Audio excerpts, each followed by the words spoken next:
오늘 본문에서 예수님은 게네사렛 호숫가에 서서 사람들에게 말씀을 증거하십니다. 사람들이 너무 많아 예수님은 호숫가에 있는 배 위에 올라 시몬 베드로에게 배를 육지에서 조금 떼기를 청하시고 배에서 호숫가 변에 있는 사람들을 가르쳤습니다. 그런데 5절에 보면 시몬은 밤새 물고기를 잡지 못해 몸과 마음이 매우 지친 상태였다라고 이야기합니다. 오늘 누가복음의 저자 누가가 이런 베드로의 현실을 기록한 것은 바로 그 시대 사람들의 보편적인 상황 혹은 영적인 상황이었기 때문일 것입니다.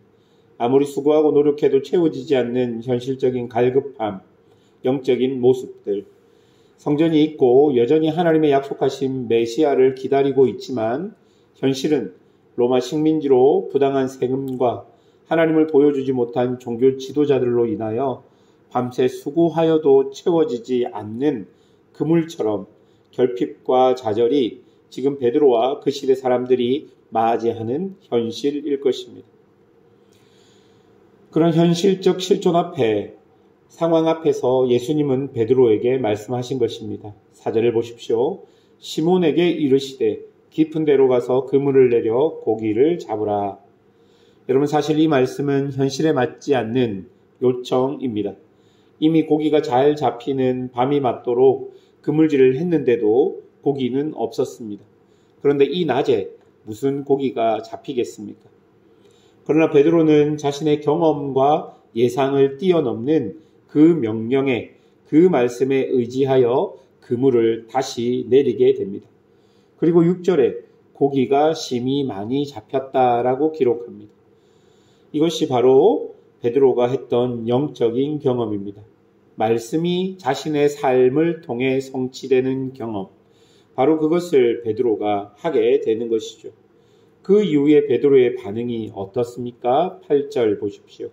시몬 베드로가 이를 보고 예수의 무릎 아래 엎드려 이르되 주여 나를 떠나소서 나는 죄인이로소이다 하니.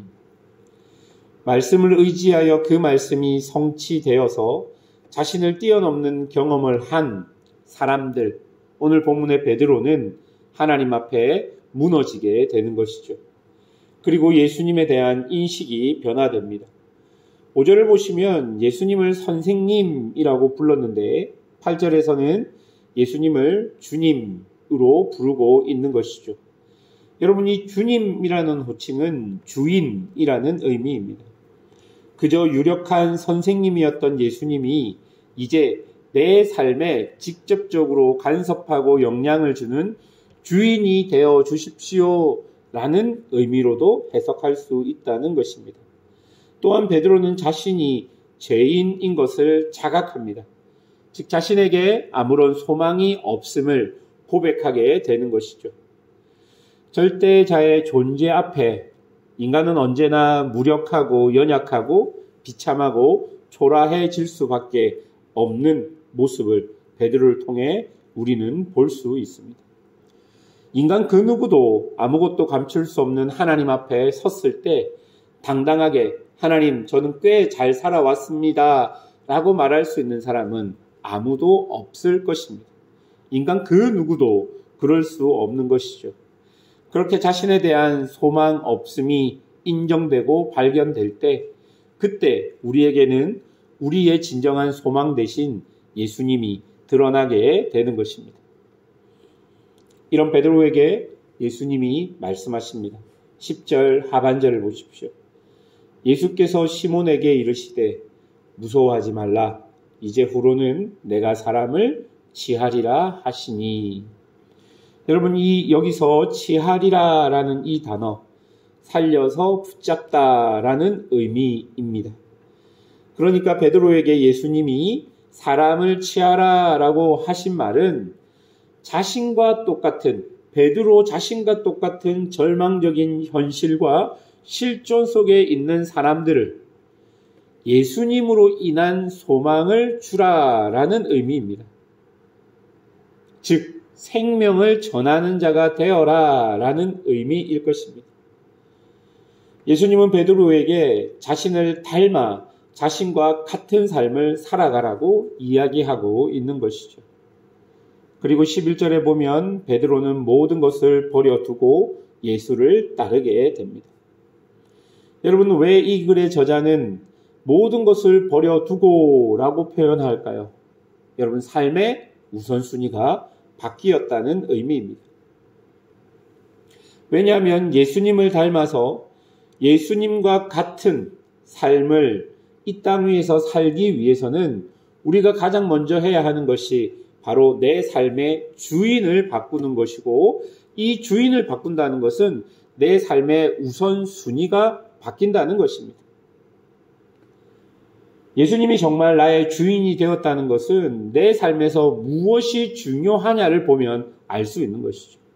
우리가 말로만 나는 신앙생활을 하고 신앙이 나의 모든 것이다, 나는 예수님을 따른다라고 말하지만 내 삶의 우선순위가 바뀌지 않는다면 그것은 그냥 내 말뿐일 것입니다. 정말 예수님이 주인 되신 사람들은 자신의 삶의 우선순위를 바꾸어 냅니다. 말씀을 맺겠습니다. 지금 우리가 어떤 모습으로 교회를 다니고 있는지는 각자 다른 상황에 있을 것입니다. 그러나 인간 안에 있는 수고로움과 고단함, 영적인 어두움은 각자 상황이 아니라 사실 인간 모두가 경험하고 느끼는 인간의 실존적인 현실일 것입니다. 그렇다면 이런 실존적 현실 앞에 어느 순간 여러분에게 다가온 말씀, 그 말씀이 여러분의 삶과 생각과 경험들을 뛰어넘는 그런 은혜들을 여러분에게 주게 될 것입니다. 여러분, 말씀 앞에서 한번 여러분의 인생을 맡겨보시지 않겠습니까? 말씀을 따라 사는 삶이 결코 쉽지는 않지만 이것이 우리의 생명이 된다면 우리는 끝까지 그 말씀을 붙들고 말씀대로 살아가려 애쓰고 노력할 수밖에 없을 것입니다. 우리에게도 선생님에서 주님으로 예수님에 대한 인식이 변화되어야 할 것입니다. 그래서 내가 주인이 아닌 내 삶이 온전히 하나님의 주인됨이 나타난다면, 그래서 내 삶의 한 절이라도 우리 구주 예수님을 닮아간다면 그것이 바로 우리의 소망일 것입니다. 우리가 신앙생활을 하는 가장 근본적인 이유는 예수님 때문입니다. 예수님을 통해 내 삶에 주어진 하나님의 뜻을 알고 그 뜻대로 살아간다는 것이죠. 이것이 단번에 이루어지지는 않지만 부르심을 받은 자에게는 하나님께서 반드시 이루어 내시는 것입니다. 오늘 본문에서 부르심을 받은 베드로도 하루아침에 모든 것이 변하지는 않았지만 오랜 시간 동안 하나님의 사랑과 예수님과의 동행, 성령의 임함으로 인하여 오늘 주어진 내가 사람을 취하리라 라는 그 말씀이 베드로의 인생 속에서 이루어지게 되는 경험들을 베드로가 하게 되는 것입니다. 하나님의 부르심을 받은 자들은 열심히 내 삶을 내가 개척해서 나가지만 하나님께서 결국은 이루어내심을 우리가 경험하게 된다는 것입니다. 사랑하는 성도 여러분, 여러분에게도 말씀이 오늘 도전하고 있습니다. 말씀을 의지해서 살아가는 것이 얼마나 복된 삶인지를 우리에게 이야기해주고 있는 것이죠.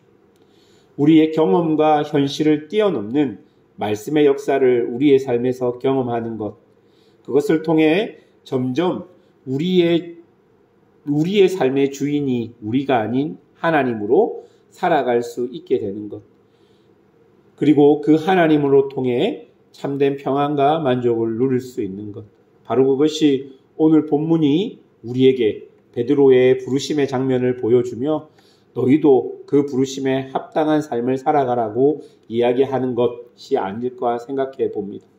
오늘을 살아가는 우리 사랑하는 성도들에게 이런 은혜가 있기를 주님의 이름으로 축원합니다. 함께 기도하겠습니다.